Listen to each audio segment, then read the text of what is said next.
All right, so moving along now, returning back to Arthur Young's reflexive universe, what we want to do, so we're up to the level of the animal kingdom now, so we'll take a look, let's take a look at the grid here, so we can see exactly where we're at in terms of his model, and there's some big problems with the model at this point, when we get to when he goes through the animal kingdom, for the first time, things begin to not make so much sense. I think there's some problems here with the model. So you can see where we're at here. The animal kingdom is the sixth one down, second to last there from the bottom, and it will go with the principle of potential with unicellular organisms, then the principle of binding with sponges and creatures of that sort, unicellular or multicellular organisms, and then when it moves to the principle of identity with Solinterates, who now begin to form one organ, namely the stomach, the principle of identity is manifested. And then as we move to the principle of combination with mollusks and certain types of flatworms, we have many organs.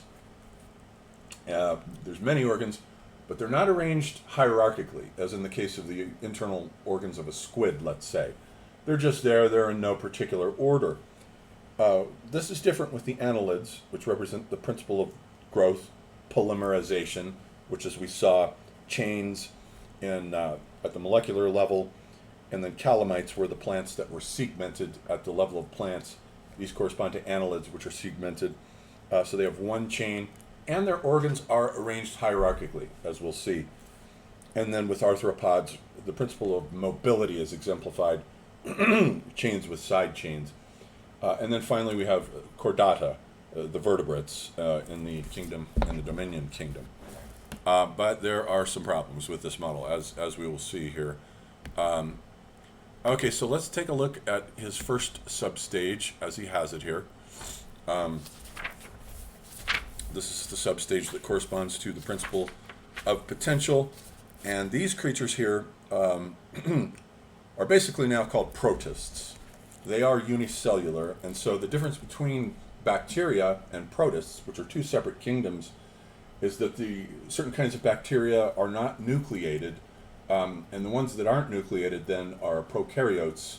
The moment a nucleus forms, which I'm sure was a defense mechanism against viruses, once a nucleus forms, then we get eukaryotes, some of which are unicellular, and some of which are multicellular. But his model is different from the zoologists in that it moves from unicellular at the first stage to multicellular. Look at this creature. This is one of his examples. This is a Paramecium. So we have a single-celled creature here with a nucleus. You can see there's a micronucleus and a macronucleus, but it is nucleated, so it is a eukaryote. And it is a single-celled organism, which would exemplify this stage. And also, these strange guys here, Forminiferas, which are, it's hard to believe, but they are single-celled organisms, and they already have figured out the spiral principle that will later manifest at the level of mollusks and anything with a shell that's in a circular fashion. Okay, so that works there. That level is fine. I don't have any problems with that. The next level has to do with sponges. Sponges are kind of weird. They, in a way, what they do is they add bulk. They trade mobility for bulk at the binding stage. This is the level of binding. And they recapitulate the plants in that they are locked in place. Take a look at their life cycle here. Is kind of interesting how they reproduce. They can reproduce both asexually and sexually. On the left there you can see where it's asexual reproduction simply through a bud that splits off and roots itself to the sea floor, and now you've got a new sponge. Or on the other hand, off to the right here, we have the life cycle that goes, the diagram goes from left to right. Egg cell and a sperm cell. And then the sperm cell is engulfed by the female cell. It's fertilized, then the embryo forms, and then we get a new creature, the sponge. And so this represents the principle of binding. So this is that level. And so now we have to look at the next level are Solinterates. This represents the formation of one organ now, namely the stomach. And you can see down on the left there a Hydra that has a tiny little mouth, and the whole Solinterate actually means empty cave or empty tube. So it's empty on the inside because it actually has a mouth and it can digest food now, as well as the Solinterates up above. So the formation now of one organ. And here's just a better image of a Hydra that I found that is kind of a weird creature. It's still also like sponges. It's also kind of rooted to the to the sea floor there. It has the tentacles, the open mouth there in the middle. That's why it's called a Hydra, because it has those tentacles, like the mythological figure of the Hydra that Hercules fights, that has many tentacles. And then you can see the whole point of it is this formation of a single organ. And then so let's move then to the fourth substage, which is combination, and represents the principle of many organs now. Organs are combined with other organs once we get up to this level where he says he now departs from the zoologist's classifications into phyla, into his own classification, because he's looking for creatures that now have many organs. And so you can see a starfish there, a squid on the bottom, and there again you can see that the squid has all these organs, but they're not particularly organized into a hierarchy. There's a brain there, a liver right underneath it, and then right near that is the heart, and there near that gill, stomach, cecum, gonad. It's just kind of a jumble of organs there. So the model is starting to break down at this point because it no longer makes any sense. And as I said last time, Arthur Young is a spatial thinker. He thinks in terms of space, not in terms of time. And so this is how a spatial thinker thinks of evolution. It does not correspond in any way, shape, or form to how evolution actually evolved, how it actually worked, as we'll see here in a second.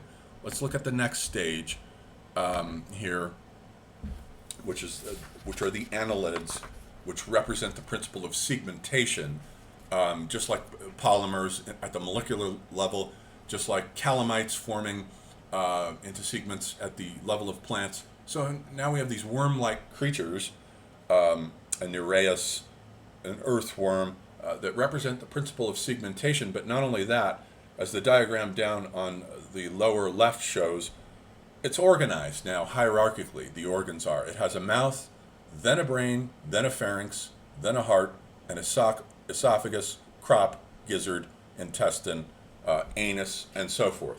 So now it's organized. And then so those are the annelids. Let's take a look then at the principle of mobility, which is represented very cleverly, I think, by arthropods. They do represent a principle of very fast mobility. These are very fast-moving creatures. But notice that he has a trilobite there taken from the Cambrian, which we'll look at in a second, thrown in together with a crab, which evolved much, much later, with a dragonfly and a spider that both evolved during the Carboniferous, and a crayfish. So this is space. This isn't time. It has absolutely nothing to do with the actual unfolding of the geological epochs. So let's take a look at that. A couple of timelines here. The way evolution actually worked in terms of time, here we have at the top the Hadean eon, which lasted from 4.6 to about 4 billion years ago, where we don't have life. We just have the formation of minerals and rocks and so forth, magma, and the bombardment of the Earth by asteroids that bring the ocean, the moon event, all that kind of stuff. And then we have the Archean eon, where life then begins. Here the model says about 3.5. They're pushing it back closer to 3.8 near the end of that late heavy bombardment of the asteroids. So we get the prokaryotes coming in, which are the first bacteria, photosynthetic cyanobacteria that unleash oxygen. because the process of photosynthesis cuts out the carbon from the CO2 and just lets the oxygen go floating. So you have the atmospheric oxygen event there. And then above that, you have single-celled eukaryotes, like, say, the euglena or the Paramecium that we looked at, or Formifera. And then above that, multicellular eukaryotes. So the eukaryotes start getting more ambitious and larger.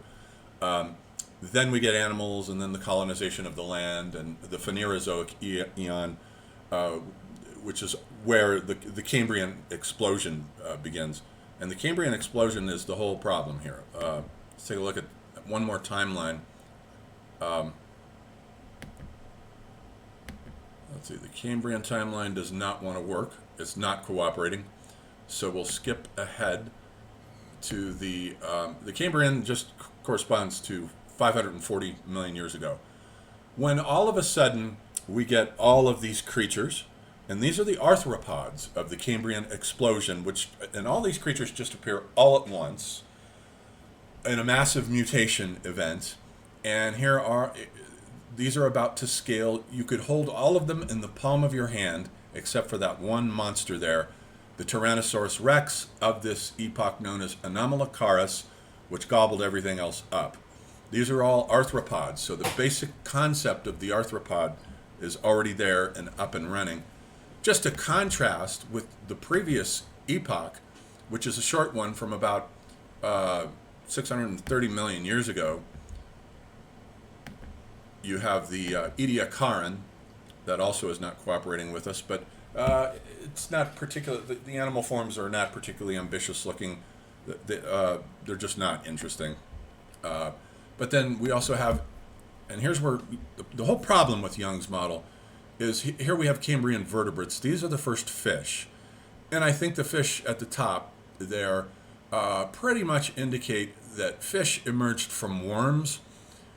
They are worms that all of a sudden give up their radial symmetry for bilateral symmetry. The creature on the top looks the oldest to me. And the basic form is there. The notochord is there. There are vertebrates with spinal columns here. So in other words, in Young's model, he's got arthropods before vertebrates, whereas in the Cambrian Explosion, they emerged simultaneously. A whole bunch of all the basic animal forms and types suddenly spring into being during that Cambrian Explosion. And now the other thing, too, is that as you look through geological history, there has been a war, a very distinct one, between the arthropods and the vertebrates. Let's look at fish from the Ordovician epoch.